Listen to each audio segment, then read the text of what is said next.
চকবাজারে ওয়াহেদ ম্যানশনের দোতলায় রাসায়নিকের গুদাম থেকে আগুনের সূত্রপাত, ঘটনাস্থল পরিদর্শন করে বুয়েটের প্রতিনিধি দল। ঠাকুরগাঁওয়ে একই পরিবারের 5 জনের মৃত্যুর ঘটনায় রোগ শনাক্ত হয়নি, এখনও মেডিকেল টিম গঠন, আতঙ্কে শিক্ষা প্রতিষ্ঠান বন্ধ ঘোষণা। রাজধানীতে বিভিন্ন হিমাগারে অভিযানে আজও মেয়াদ উত্তীর্ণ খাবার জব্দ, গ্রহণে হতে পারে ক্যান্সার সহ নানা জটিল রোগ, আইন কঠোর করার তাগিদ ক্যাবের। রপ্তানি বহুমুখীকরণের পরিকল্পনা করছে সরকার, প্রবাসী প্রকৌশলীদের সম্মেলনে প্রধানমন্ত্রী, দেশে পরিকল্পিত বিনিয়োগ করার আহ্বান। এবং গাইবান্ধায় তুচ্ছ ঘটনাকে কেন্দ্র করে মা মেয়েকে শারীরিক নির্যাতন, অপমানে স্কুল পড়ুয়া মেয়ের আত্মহত্যা, অভিযুক্তের শাস্তি দাবিতে বিক্ষোভ।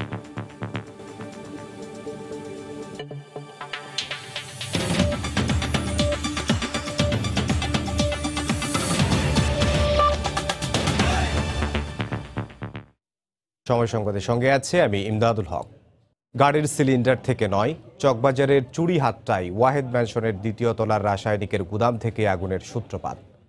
দুপুরে ঘটনাস্থল পরিদর্শন করে সময় সংবাদকে তথ্য জানান বুয়েটের কেমিক্যাল ইঞ্জিনিয়ারিং বিভাগের অধ্যাপক ডক্টর MAA শওকত চৌধুরী। এদিকে মানবাধিকার কমিশনের তদন্ত দল ঘটনাস্থল পরিদর্শন শেষে জানান, সব তথ্য উপাত্ত সংগ্রহ শেষে আগামী 30 দিনের মধ্যে প্রতিবেদন জমা দেওয়া হবে। চকবাজার ট্র্যাজেডির পর থেকেই চুড়িহাট্টা আগুনের সূত্রপাত নিয়ে ওঠে নানা প্রশ্ন। সরকারের বেশ কয়েকটি সংস্থা জানায়, ওয়াহেদ ভবনের সামনে রাখা গাড়ির সিলিন্ডার বিস্ফোরণ থেকেই লাগে আগুন, কিন্তু এরপর গণমাধ্যমে আসা বেশ কয়েকটি সিসিটিভি ফুটেজ পর্যালোচনা করে দেখা যায় সিলিন্ডার থেকে নয়, ভবন থেকে আগুনের সূত্রপাত। মঙ্গলবার ওয়াহেদ ম্যানশন পরিদর্শন শেষে বুয়েটের কেমিক্যাল ইঞ্জিনিয়ারিং বিভাগের অধ্যাপক ডক্টর MAA শওকত চৌধুরী সময় সংবাদকে জানান, সিলিন্ডার নয়, ওয়াহেদ ম্যানশনের 2য় তলার বারান্দা থেকে আগুন লাগে। দোতলার বারান্দাতে দেখা যাচ্ছে যে একটা হলো ওয়ালটা পড়ে গেছে, আর একটা হলো ওখানে যে বিমটা, ওই বিমটাই সবচেয়ে বেশি ভেঙে পড়ে গেছে নিচে। এবং এটা যে একটা কেমিক্যাল ভ্যাপার এক্সপ্লোশন, এটা এই স্ট্রাকচারাল ড্যামেজগুলো থেকে দেখে বোঝা যায়, এটা শিওর যে এটা কেমিক্যালের কারণে এক্সপ্লোশন হয়েছে। এদিকে মানবাধিকার কমিশনের 3 সদস্যের প্রতিনিধি দল ঘটনাস্থল পরিদর্শন করে জানায়, ওয়াহেদ ম্যানশন ভবনটি সঠিকভাবে নির্মাণ করা হয়েছে কিনা এসব বিষয় সামনে রেখে তদন্ত চলছে। এটা কোনো উইলফুল নেগলিজেন্সি কিনা, নাকি এটা অনিচ্ছাকৃত অজ্ঞতাজনিত অবহেলা, নাকি এটা কোনো ন্যাচারাল ডিজাস্টার, না এটা আমরা বিন্দুমাত্র যেখানে সন্দেহ আছে সেটাও ভেবে দেখবো যে ইভেন কোনো স্যাবোটেজ কিনা। এদিকে ওয়াহেদ ম্যানশনে এখনো মিলছে রাসায়নিক কারখানার সন্ধান। ঘটনার 5 দিন পরও নিচতলা নতুন একটি রাসায়নিক কারখানার সন্ধান পাওয়া গেছে। আমাদের অনুসন্ধানের পরপর কিন্তু আন্ডারগ্রাউন্ডে যে কেমিক্যালের গোডাউনগুলো ছিল সেগুলো সরিয়ে নেওয়া হলেও এই জায়গাটির সন্ধান কিন্তু এখনো কেউ পায়নি, যার কারণে কিন্তু এই কেমিক্যালগুলো এখনো সরানো হয়নি। শাহরিয়ার জামান দ্বীপ, সময় সংবাদ, চকবাজার, ঢাকা। পুরান ঢাকাকে রাসায়নিক দ্রব্যমুক্ত করতে কর্তৃপক্ষের নিষ্ক্রিয়তা কেন অবৈধ নয় জানতে চেয়ে রুল জারি করেছেন হাইকোর্ট। আগামী 4 সপ্তাহের মধ্যে মন্ত্রিপরিষদ সচিব, সিটি কর্পোরেশন সহ সংশ্লিষ্টদের রুলের জবাব দিতে বলা হয়েছে। আলাদা 4টি রিটের প্রেক্ষিতে বিচারপতি FRM নাজমুল হাসান ও বিচারপতি KM কামরুল কাদেরের সমন্বয়ে গঠিত হাইকোর্টের দ্বৈত বেঞ্চ এ রুল জারি করেন। আদালত শুনানিতে বলেন, নিমতলির ঘটনার পর প্রশাসন কার্যকর পদক্ষেপ নিলে চকবাজারের ঘটনা এড়ানো যেত। নিহতের স্বজন ও আহতদের যে ক্ষতিপূরণ দেয়া হয়েছে তাও পর্যাপ্ত নয় বলে মনে করেন উচ্চ আদালত। গত 20 ফেব্রুয়ারি রাজধানীর পুরান ঢাকার চুড়িহাট্টায় ভয়াবহ আগুনে 69 জন নিহত হন। রাজধানীর তেজগাঁও এলাকার বিভিন্ন হিমাগারে অভিযান চালাচ্ছে র্যাবের ভ্রাম্যমাণ আদালত। এই মুহূর্তে সেখানে আছেন রিপোর্টার সাদিকুর রহমান, সরাসরি চলে যাচ্ছে তার কাছে। সাদিক, এই তেজগাঁয়ের যে হিমাগারটি আছে এখানে র্যাব অভিযান চালাচ্ছে, র্যাবের ভ্রাম্যমাণ আদালত। এখানে আমি আসলে জানি রাখি যে এখানে 2 ধরনের খাদ্য, এখানে হিমায়িত যে খাদ্যগুলি এখানে সংরক্ষণ করে এরপরে আবার বাজারজাত করা হয়, অর্থাৎ বিভিন্ন ব্যবসায়ীরা এখানে মাছ সংগ্রহ করে এবং মাংস এখানে রেখে এর পরবর্তীতে নির্দিষ্ট সময়ের পরে এখান থেকে নিয়ে যায়। এবং এখানে জানিয়ে রাখি যে র্যাব যে অভিযান চালিয়েছে এখানে কিছু মাছ পেয়েছে এবং মাছ এবং মাংস যেগুলি মেয়াদ উত্তীর্ণ। এবং আরেকটা বিষয় জানিয়ে রাখি যে এখানে কিছু পচা মাছ এবং যে মাছের যে অবস্থাটি ছিল যে খুব নরম এবং এগুলি আসলে খাওয়ার জন্য তেমন উপযোগী নয় বলে এখানে যিনি আছেন র্যাবের ম্যাজিস্ট্রেট, ভ্রাম্যমাণ আদালতের ম্যাজিস্ট্রেট, উনি মনে করছেন। যদিও এই বিষয়ে এখনো পর্যন্ত কোনো সাজা বা জরিমানা দেওয়া হয়নি, কিন্তু তারপর এখানে কয়েকটি আইটেম তারা জব্দ করেছেন, এখানে শনাক্ত করেছেন যেগুলি 2015 সালের যেই মেয়াদের উত্তীর্ণ হয়ে গেছে, তারপরও এখানে সেই দ্রব্যগুলি, খাদ্যদ্রব্যগুলি রাখা হয়েছে। তো সেটার বিষয়ে এখানে যিনি আছেন দায়িত্বে, যিনি প্রোডাকশন ইনচার্জ ছিলেন, তাকেও বলা হয়েছিল যে আসলে এটা কেন রাখা হয়েছে। তিনি সুন্দরভাবে কোনো উত্তর দিতে পারেননি। তারপরও এই যিনি আছেন এখানের কর্মরত, তারা বলছেন যে এই যে নির্দিষ্ট মেয়াদ উত্তীর্ণ যে খাবারগুলি, এগুলি আসলে তারা বিক্রির জন্য না এখানে রেখেছেন, কিন্তু তারপর এই বিষয়গুলি এখনো নিরীক্ষণ করা হচ্ছে, এগুলো দেখা হচ্ছে, খতিয়ে দেখা হচ্ছে যে বিষয়টা আসলে কি, যে এগুলি কি খাবার, পচা খাবারগুলি এখানে রেখে কি আবার বাজারজাত করা হবে কিনা, সেই বিষয়টি এখানে খতিয়ে দেখা হচ্ছে। পরবর্তীতে এখানে অভিযান শেষ হলে যিনি র্যাবের ম্যাজিস্ট্রেট আছেন, তিনি আমাদেরকে আনুষ্ঠানিকভাবে ব্রিফ করবেন, জানাবেন। তখনই আমরা জানতে পারবো যে আসলে কি পরিমাণ সাজা দেওয়া হয়েছে, সাজা দেওয়া হবে, এই বিষয়টি এখনো ক্লিয়ার না। আসলে এই ছিল সর্বশেষ তথ্য। ইমদাদ। রাজধানীর তেজগাঁও এলাকায় বিভিন্ন হিমাগারে অভিযান চালাচ্ছে র্যাবের ভ্রাম্যমাণ আদালত। সে খবর জানাতে আমাদের সাথে যোগ দিয়েছিলেন রিপোর্টার সাদিকুর রহমান। খাদ্যে ভেজাল রোধ, মেয়াদ উত্তীর্ণ ও পচা বাসি খাদ্য সরবরাহ বন্ধে আইন আরও কঠোর করে দৃষ্টান্তমূলক শাস্তি নিশ্চিত করা দরকার বলে মনে করেন কনজিউমার অ্যাসোসিয়েশন অব বাংলাদেশ ক্যাবের সভাপতি। পুষ্টিবিজ্ঞানীরা বলছেন, ভেজাল ও মেয়াদ উত্তীর্ণ খাবার গ্রহণে হতে পারে ক্যান্সার সহ নানা জটিল রোগ। খান মোহাম্মদ রুমেলের রিপোর্ট। সোমবার রাজধানীর 3টি হিমাগারে অভিযান চালিয়ে বিপুল পরিমাণ মেয়াদ উত্তীর্ণ ও ভেজাল খাবারের সন্ধান পায় র্যাবের ভ্রাম্যমাণ আদালত। এর মধ্যে আছে বিদেশ থেকে আমদানি করা মাছ, মাংস, ফল সহ নানা খাদ্য সামগ্রী। বিভিন্ন সুপার শপে সরবরাহের জন্যই মজুত করা ছিল এসব। শুধু এসবই নয়, বিভিন্ন সময় পচাবাসি খাবার বিক্রির প্রমাণ পাওয়া যায় অনেক নামি দামি রেস্টুরেন্টেও। এমনকি নিজেদের ভেজাল মুক্ত প্রমাণ করতে নিরাপদ খাদ্য অধিদপ্তরের স্টিকার নকল করার অভিযোগ আছে কারো কারো বিরুদ্ধে। আর খাবারে ফরমালিন কার্বাইড মেশানোর অভিযোগ তো বহু পুরনো। সরকার থেকে প্রতিনিয়ত মনিটর করা উচিত, কারণ সাধারণ ভোক্তারা এটা বুঝতে পারে না বিধায় তারা চালাইতে পারতেছে। আর রমজান মাসে তো ব্যবসায়ীরা অনেক অতি উৎসাহী হয়ে যায়, তারা অনেক পচা, অনেক ডেট ফেল জিনিসগুলি চালিয়ে দেয় রোজার মাসে। প্রতিদিনই এরকম 100 মোবাইল কোর্ট পরিচালনা করা প্রয়োজন। এই প্রেক্ষাপটে বিশ্লেষকরা বলছেন, খাদ্যে ভেজাল বন্ধে চলমান অভিযান আরও জোরদারের পাশাপাশি নিশ্চিত করতে হবে দৃষ্টান্তমূলক শাস্তি। এরা অনেকটা রাঘববাদ, এদের অর্থবিত্তের যে অভাব আছে তাও নয়, কিন্তু এদের লোভের কোনো সীমা নাই। যে রকমের অভিযান চালানো হচ্ছে তা পর্যাপ্ত নয়, এটা আরও জোরদার করা দরকার এবং শাস্তির পরিমাণও আরও বাড়ানো দরকার। এদিকে পুষ্টিবিজ্ঞানীরা বলছেন, প্রতিটি খাবারের একটি নির্দিষ্ট সেলফ লাইন থাকে। এটি নিশ্চিত করার জন্যই দেওয়া হয় মেয়াদের তারিখ। মেয়াদ উত্তীর্ণ ভেজাল খাবার গ্রহণে ক্যান্সার সহ নানা জটিল রোগ হতে পারে বলেও জানান তারা। ডিপ ফ্রিজে ঢুকাই দিয়ে আমি যদি মনে করি যে এটা আমি দীর্ঘদিন খেতে পারবো, এটা কিন্তু ঠিক না। কারণ প্রত্যেকটা খাবারের বেলায় ফুড সায়েন্সে বলা আছে তার শেলফ লাইফ কত। যদি এই কার্বাইড মেশানো ফল খাওয়া হয় তাহলে কিডনি সহ লিভার ডিজিজ, অনেক রকম রোগ হতে পারে। আর শিশুরা যদি এই কেমিক্যালস মেশানো ফলগুলা খায় তাহলে ওরা সবচেয়ে বেশি ঝুঁকির মুখে পড়ে। সেই সাথে রয়েছে আমাদের গর্ভবতী মায়েরা, তাদের মৃত শিশুর জন্ম সহ মিসক্যারেজ, অনেক রকম সমস্যা দেখা দেয়। অনাকাঙ্ক্ষিত পরিস্থিতি এড়াতে বেশি করে দেশি ফলমূল ও শাকসবজি খাওয়া উচিত বলে পরামর্শ পুষ্টিবিজ্ঞানীদের। তবে আমরা যদি দেশীয় ফল কিনি। খান মোহাম্মদ রুমেল, সময় সংবাদ, ঢাকা। দেশে পরিকল্পিত বিনিয়োগ করতে প্রবাসী প্রকৌশলীদের আহ্বান জানিয়েছেন প্রধানমন্ত্রী শেখ হাসিনা। তিনি বলেন, দেশে এখন বিনিয়োগের অনেক সুযোগ সৃষ্টি হয়েছে। সকালে রাজধানীর হোটেল সোনারগাঁওয়ে এনআরবি প্রকৌশলীদের প্রথম সম্মেলনে একথা বলেন শেখ হাসিনা। প্রধানমন্ত্রী বলেন, কেবল একটি পণ্যের উপর নির্ভর করে দেশ এগিয়ে যেতে পারে না। এ কারণে রফতানি বহুমুখীকরণে চিন্তাভাবনা করছে সরকার। উই আর ফর বাংলাদেশ স্লোগানে বিশ্বের বিভিন্ন দেশে নানান পেশায় কাজ করছেন প্রবাসী বাংলাদেশিরা। তাদের মধ্যে প্রকৌশল পেশায় জড়িতদের মেধা ও প্রজ্ঞা দেশের উন্নয়নে কাজে লাগানোর উদ্দেশ্যে ঢাকায় আয়োজিত হলো প্রবাসী প্রকৌশলীদের প্রথম সম্মেলন। বিশ্বের ৩০টি দেশে কর্মরত প্রায় ৩০০ প্রকৌশলীর ২ দিন ব্যাপী এই সম্মেলনের আয়োজন করেছে অর্থনৈতিক সম্পর্ক বিভাগ, অ্যাক্সেস টু ইনফরমেশন A2I এবং ব্রিজ টু বাংলাদেশ নামের একটি প্রবাসী সংগঠন। মঙ্গলবার এই আয়োজনের উদ্বোধন করেন প্রধানমন্ত্রী। কনভেনশন অন এনার্জি ইঞ্জিনিয়ার্সের শুভ উদ্বোধন ঘোষণা করছি। অনুষ্ঠানে প্রধানমন্ত্রী বিদেশে অর্জিত জ্ঞান ও অভিজ্ঞতা নিয়ে দেশের উন্নয়নে বিনিয়োগ করার আহ্বান জানান প্রকৌশলীদের। বিনিয়োগের ক্ষেত্রে কিন্তু আমরা অনেক সুযোগ সৃষ্টি করে দিয়েছি। আজকে আমরা 100টা অর্থনৈতিক অঞ্চল করছি, সেখানে আমরা আশা করি যে যারা বিদেশি তারা তো বিনিয়োগ করবে, আমাদের প্রবাসী যারা তারাও বিনিয়োগ করতে পারেন।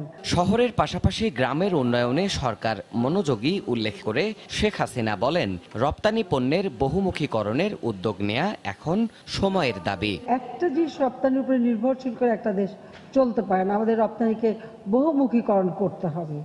সেদিকে লক্ষ্য রেখেই ইতিমধ্যে আমরা গবেষণা শুরু করেছি। গবেষণার মধ্য থেকে জুট জিনোম আবিষ্কার করা হয়েছে এবং এই পাট থেকে আমরা বহু কিছু এখন উৎপাদন করতে পারি। সেই সুযোগটা আমাদের সামনে এসেছে, সেটা আমাদের কাজে লাগাতে হবে। এই সম্মেলন থেকে দেশের উন্নয়নে করণীয় ঠিক করতে কার্যকর সুপারিশ সরকারের পক্ষ থেকে গ্রহণ করা হবে বলেও জানান সরকার প্রধান। দেশের উন্নয়নকে আরো। দেবাশিস রায়, সময় সংবাদ, ঢাকা। সময় সংবাদে আরো থাকছে। উৎসবমুখর পরিবেশে ডাকসু হল সংসদ নির্বাচনের মনোনয়নপত্র জমা, প্রাথমিক তালিকা প্রকাশ কাল। নির্বাচনের পরিবেশ নিয়ে মিশ্র প্রতিক্রিয়া।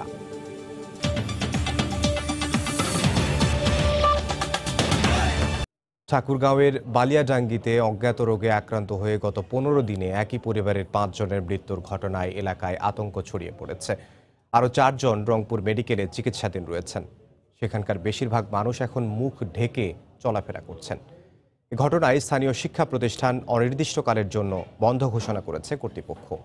জিয়াউর রহমান বকুলের পাঠানো তথ্য ও ছবি নিয়ে রিপোর্ট। ঠাকুরগাঁওয়ের বালিয়াডাঙ্গি উপজেলার মরিচপাড়া নয়াপাড়া গ্রামে সম্প্রতি অজানা রোগে আক্রান্ত হয়ে একই পরিবারের 5 জনের মৃত্যু হয়েছে। এই ঘটনায় পাশের বাউরুভিটা ও বন্দরপাড়া সহ কয়েকটি গ্রামে আতঙ্ক বিরাজ করছে। নারী, শিশু ও বৃদ্ধা সহ এলাকার বেশিরভাগ মানুষ মুখ ঢেকে চলাফেরা করছেন। এরকম করে মানুষগুলা মারা গেল, কি হবে, সবাই আতঙ্ক খায় যায়। ওই অসুখগুলা আমার বাচ্চাগুলাকে ধরে নাকি, ওইভাবে আমার সংসারটাও নষ্ট হয়ে যায় নাকি, এটাও মনে করছি, ভয় পাচ্ছে। এটা এখানে পর 15 দিনের মধ্যে 5 জন মানুষ মারা গেল। আমরা ভয়ে কেউ বাড়ি থেকে বাইরে হইতে পারতেছি না। এখন পর্যন্ত এই রোগের কেউ কোনো ভাইরাসের কথা বলতে পারেনি। এখন পর্যন্ত এটার কোনো চিকিৎসা এলাকায় শুরু হয়নি। এ ঘটনায় স্থানীয় ভান্ডারদহ উচ্চ ও সরকারি প্রাথমিক বিদ্যালয় অনির্দিষ্টকালের জন্য ছুটি ঘোষণা করেছে কর্তৃপক্ষ।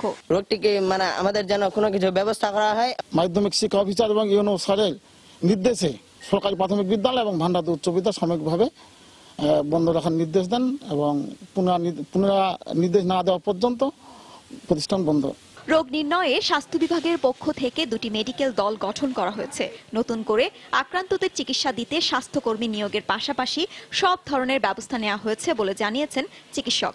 আমাদের এই হসপিটালে আমরা একটা কেবিন রেডি রাখছি এবং আমাদের অ্যাম্বুলেন্স সার্বক্ষণিক রেডি আছে। প্রাথমিক ম্যানেজমেন্ট দেওয়ার যে সব সুযোগ সুবিধা আমাদের আছে সবকিছু আমরা 24 ঘন্টা একদম রেডি করে রাখছি। গত 12 ফেব্রুয়ারি মরিচপাড়া নয়াবাড়ি গ্রামের তাহের মিয়া সহ তার পরিবারের 5 সদস্য মারা যান। গ্রামের আরও 4 জন রংপুর মেডিকেল কলেজ হাসপাতালে ভর্তি রয়েছেন। সময় সংবাদ, ঠাকুরগাঁও। গাইবান্ধায় তুচ্ছ ঘটনাকে কেন্দ্র করে মা মেয়েকে শারীরিক নির্যাতনের অভিযোগ উঠেছে। অপমান সইতে না পেরে আত্মহত্যা করেছে স্কুল পড়ুয়া মেয়ে। জড়িতদের গ্রেফতার করে শাস্তির দাবি জানিয়েছেন এলাকাবাসী। এ ঘটনায় 3 জনের বিরুদ্ধে মামলা করা হয়েছে। নূর আলম আকন্দ রিপনের পাঠানো তথ্য ও ছবি নিয়ে রিপোর্ট। অপমান ও নির্যাতন সইতে না পেরে লজ্জায় আত্মহত্যার পথ বেছে নিল 10ম শ্রেণীর শিক্ষার্থী শ্রাবন্তী রানী। তার মৃত্যুতে শুধু পরিবার নয়, ক্ষোভে ফুঁসে উঠেছে গ্রামবাসী ও সহপাঠীরা। কিছুতেই এমন মৃত্যু মেনে নিতে পারছেন না তারা। স্বজনদের অভিযোগ, সোমবার গাইবান্ধা সদরের ধনকুটি গ্রামে ছাগলে কলাগাছ খাওয়াকে কেন্দ্র করে শ্রাবন্তীর মা দীপ্তি রানীকে নির্যাতন করে প্রতিবেশী লিখন দাস। এক পর্যায়ে বাড়ি থেকে তুলে নিয়ে যায় শ্রাবন্তীকে। এতে লজ্জা ও ক্ষোভে আত্মহত্যা করে শ্রাবন্তী। আমরা শাস্তি চাই, ওর আমার ফাঁসি চাই, ফাঁসির বদল ওর মা যখন কোল খালি আছে ওর মা যেন ওর কোল খালি হয়। এটা আসলে গ্রহণযোগ্য নয়। এই ঘটনার পুনরাবৃত্তি কেউ চায় না, আমিও চাই না। এখানকার উত্তেজিত জনগণ, স্টুডেন্ট সবাই আজকে মানববন্ধন করছে। খবর পেয়ে লাশ উদ্ধার করে মর্গে পাঠায় পুলিশ। এ সময় দ্রুত অভিযুক্তদের আইনের আওতায় আনা হবে বলে জানানো হয়। আত্মহত্যার প্ররোচনায় আমরা মামলা নিয়েছি এবং অন্যান্য নির্যাতন আরও কিছু করা হয়েছে কিনা সেগুলো আমরা খতিয়ে দেখছি এবং পোস্টমর্টেম রিপোর্টের উপর ভিত্তি করে এবং সার্বিক তদন্ত থেকে আমরা যা পাবো সেটার উপর ভিত্তি করে আমরা যথাযথ আইনি ব্যবস্থা নিব। শ্রাবন্তী রানী গাইবান্ধা সদরের লক্ষ্মীপুর স্কুল অ্যান্ড কলেজের 10ম শ্রেণীর ছাত্রী ছিল। ঘটনার পর থেকে পলাতক রয়েছে অভিযুক্ত লিখন ও তার পরিবার। সময় সংবাদ, গাইবান্ধা। বেগম জিয়ার বিরুদ্ধে বড়পুকুরিয়া কয়লা খনি দুর্নীতি মামলার অভিযোগ গঠনের শুনানির দিন 13ই মার্চ ধার্য করেছেন বিশেষ আদালত 2-এর বিচারক ASM নুরুল ইসলাম। এর আগে সোমবার বেগম জিয়ার বিরুদ্ধে করা বড়পুকুরিয়া কয়লা খনি দুর্নীতি মামলার বিচার কাজ 6 মাসের মধ্যে নিষ্পত্তি করতে বিচারিক আদালতকে নির্দেশ দিয়েছেন হাইকোর্ট। মামলা বাতিল চেয়ে সাবেক ডাক ও টেলিযোগাযোগ মন্ত্রী আমিনুল ইসলামের করা আবেদন খারিজ করে দিয়ে বিচারপতি নজরুল ইসলাম তালুকদার ও বিচারপতি KM হাফিজুল আলমের সমন্বয়ে গঠিত হাইকোর্টের দ্বৈত বেঞ্চ এই আদেশ দেন।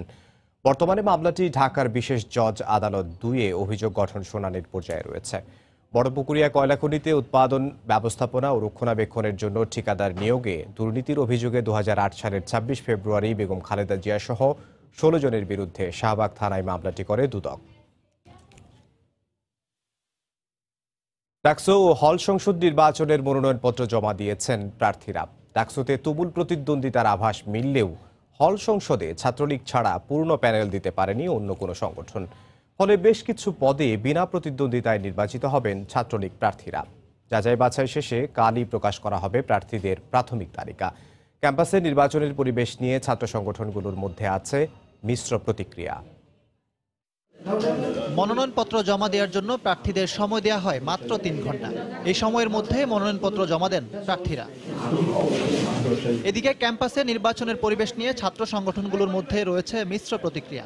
সরকার বিরোধী সংগঠনগুলো বলছে নানাভাবে তাদের ভয়ভীতি দেখানো হচ্ছে, যদিও সব অভিযোগ অস্বীকার করেছে ছাত্রলীগ। পরিস্থিতি দেখে আমি সিদ্ধান্ত নিব যে কি করব না করব। মানে এখন পর্যন্ত পরিবেশ মোটামুটি ভালো। ডাকসু নির্বাচনের পরিবেশ এখনো কিন্তু সৃষ্টি হয়নি।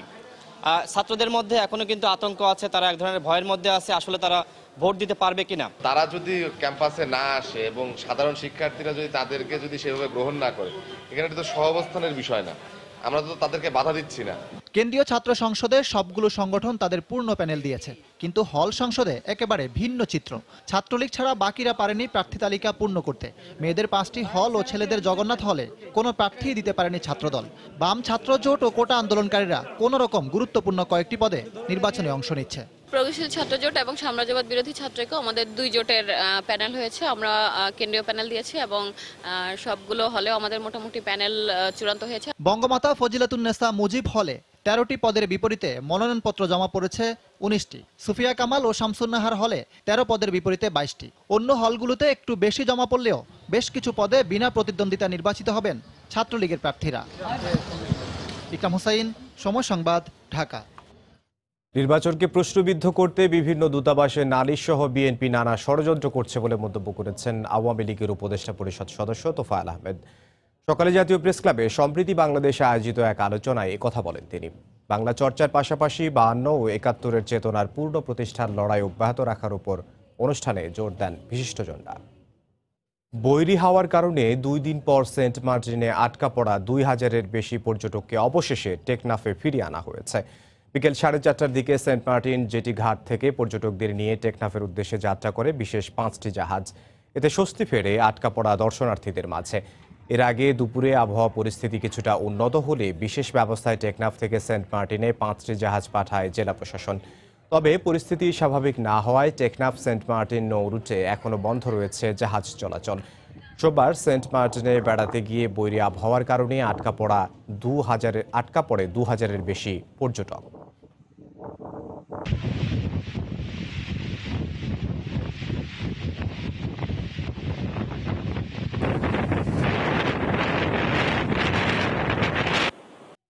আগামী 2রা মার্চ পর্দা উঠছে আন্তর্জাতিক শিশু চলচ্চিত্র উৎসব 2019-এর।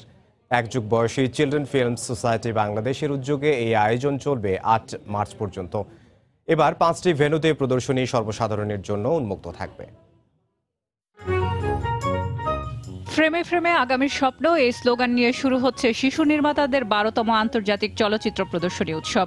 শিশুদের চোখে উঠে আসা সমাজ, পরিবার, রাষ্ট্রের বিভিন্ন বিষয় নিয়ে এবার শিশুদের নির্মিত 68টি চলচ্চিত্রের মধ্যে প্রদর্শন করা হবে 25টি চলচ্চিত্র। সবাইকে এই আয়োজনে আসার আমন্ত্রণ জানিয়েছে শিশুরা। আমরা ফিল্মের মাধ্যমে চেষ্টা করি যে শিশুদের সমস্যাগুলো যাতে প্রকাশ পায়, প্রশাসন কিংবা নিজে সচেতন হয়ে এই সমস্যাগুলো যাতে দূর হয়। দেখা উচিত, তাহলে ওরা বুঝবে শিশুদের মনোভাব, তারা আরো সচেতন হবে সবকিছু নিয়ে। এবার আয়োজনে ইয়াং বাংলাদেশ ট্যালেন্ট বিভাগে 19 থেকে 25 বছর বয়সী নির্মাতাদের চলচ্চিত্র প্রদর্শনীতে স্থান পাবে, যার বিষয় তারুণ্যের জয়গান। আয়োজকরা জানান, এক যুগ ধরে এই আয়োজন আর শিশুদের অংশগ্রহণের সার্থকতা। 100 থেকে 150 ভলান্টিয়ার কাজ করছে, একদম ছোট থেকে স্কুল কলেজ পড়ুয়া, এবং এরাই কিন্তু এভরিথিং প্রজেকশন টিমের যে লিডার আমাদের, সে টোটাল প্রজেকশনটা সামলাচ্ছে। ফেস্টিভ্যালটা রান করছে, কিন্তু এরা কি ডিসিপ্লিন এদের মধ্যে। পৃথিবীতে এরকম উদাহরণ আছে যে একটা জাতির একটা মোড় ঘুরিয়ে দিয়েছে একটা খুব ভালো চলচ্চিত্র। এত শক্তিশালী একটা মাধ্যম, আমরা যদি একেবারে ছোট শিশুদের ভিতর থেকে সেই জিনিসটা তাদের একটা এক্সপোজার দিতে পারি, যে শুধু যে তারা দেখবে তা না, তারা নিজেদের তৈরি করবে। অন্যদিকে শিশুদের চলচ্চিত্র নির্মাণ শুধু দেশে চলচ্চিত্রকার নির্মাতা তৈরির উদ্দেশ্যেই নয়, বরং শিশুদের মধ্যে নেতৃত্বগুণ তৈরি, আত্মবিশ্বাস, ইতিবাচক মনোভাব, দেশপ্রেম ও মানবিক মূল্যবোধ তৈরিরও উপকরণ বলে মনে করেন সংশ্লিষ্টরা। আমরা একজন ভ্যালু সম্পন্ন মানুষ তৈরি করছি, যেটার খুব অভাব। আমরা বড়দেরকে বদলাতে পারবো না, সেই চিন্তা থেকে আমরা ছোটদেরকে নিয়ে কাজ করছি। আগামী 2রা মার্চ উদ্বোধনের দিন ছাড়াও শওকত ওসমান মিলনায়তন, জাতীয় জাদুঘর, শিল্পকলা একাডেমি ও ব্রিটিশ কাউন্সিলে সকাল 11টা থেকে সন্ধ্যা পর্যন্ত প্রদর্শনী উন্মুক্ত থাকবে সবার জন্য। সেলিয়া সুলতানা, সময় সংবাদ, ঢাকা। পাক ভারত চলমান সংঘাত যুদ্ধের দিকে গেলে এই অঞ্চলের আর্থসামাজিক সংকটের কারণ হতে পারে বলে শঙ্কা বিশ্লেষকদের। এমন পরিস্থিতি দেশ দুটির অভ্যন্তরীণ অর্থনীতিকে যে ধাক্কা দেবে, তার প্রভাব আশপাশের দেশগুলোতে পড়বে বলে মনে করেন আন্তর্জাতিক সম্পর্ক বিশ্লেষক অধ্যাপক ইমতিয়াজ আহমেদ। যদিও ভারত পাকিস্তানের মধ্যে এই লড়াই, কিন্তু পুরো দক্ষিণ এশিয়া কিন্তু ক্ষতিগ্রস্ত হচ্ছে। সেই জায়গায় আমাদের আশা থাকবে যে তারা দুই দেশ তারা এই জিনিসটাকে সমাধান করবে, কারণ এই ঘটনাটা কোনোভাবেই সামরিক পন্থায় সমাধান হবে না, এটা স্পষ্টত বোঝা যাচ্ছে। এটা যদি 70 বছরে যদি না বুঝতে পারে, তাহলে কবে বুঝবে? কাশ্মীরের সমস্যার যদি সমাধান যত দেরি হবে, তাতে কিন্তু এই দক্ষিণ এশিয়াই ক্ষতিগ্রস্ত হবে। সেই জায়গায় আমার মনে হয় যে দক্ষিণ এশিয়ার যারা নেতৃস্থানীয় আছেন, তাদেরও আমার মনে উচিত হবে এই সমাধানের ব্যাপারে চিন্তা ভাবনা করা। এ পর্যায়ে শীর্ষ সংবাদ জানিয়ে দিচ্ছে আরেকবার। চকবাজারে ওয়াহেদ ম্যানশনের দোতলায় রাসায়নিকের গুদাম থেকে আগুনের সূত্রপাত, ঘটনাস্থল পরিদর্শন করে বুয়েটের প্রতিনিধি দল। ঠাকুরগাঁওয়ে একই পরিবারের 5 জনের মৃত্যুর ঘটনায় রোগ শনাক্ত হয়নি এখনও, মেডিকেল টিম গঠন, আতঙ্কে শিক্ষা প্রতিষ্ঠান বন্ধ ঘোষণা। রাজধানীতে বিভিন্ন হিমাগারে অভিযান, আজও মেয়াদ উত্তীর্ণ খাবার জব্দ, গ্রহণে হতে পারে ক্যান্সার সহ নানা জটিল রোগ, আইন কঠোর করার তাগিদ ক্যাবের। রপ্তানি বহুমুখীকরণের পরিকল্পনা করছে সরকার, প্রবাসী প্রকৌশলীদের সম্মেলনে প্রধানমন্ত্রী, দেশে পরিকল্পিত বিনিয়োগ করার আহ্বান। এবং গাইবান্ধায় তুচ্ছ ঘটনাকে কেন্দ্র করে মা মেয়েকে শারীরিক নির্যাতন, অপমানে স্কুল পড়ুয়া মেয়ের আত্মহত্যা, অভিযুক্তের শাস্তি দাবিতে বিক্ষোভ।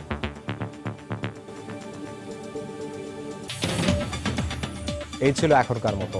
অমর একুশে গ্রন্থমেলা নিয়ে মাসব্যাপী সম্প্রচার হচ্ছে আমাদের বিশেষ আয়োজন প্রাণের বইমেলা। সরাসরি চলে যাচ্ছে সেখানে।